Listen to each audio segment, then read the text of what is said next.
Walnut chutney. ஒரு கடாயில் 2 table spoon எண்ணெய் விட்டு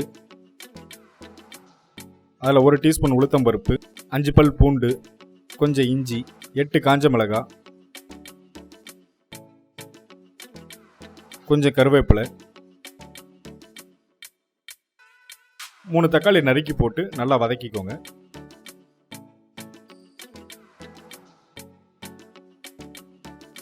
வதங்கின பிறகு 100 கிராம் வால்நட்,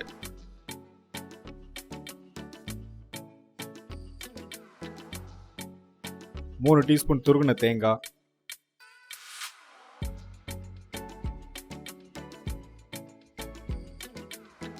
தேவையான அளவு உப்பு, கொஞ்சம் கொத்தமல்லி போட்டு நல்லா வதக்கிக்கோங்க. கலவை ஆறின பிறகு அதை மிக்சியில் எடுத்து தேவையான அளவு தண்ணி விட்டு அரைச்சி எடுத்துக்கோங்க.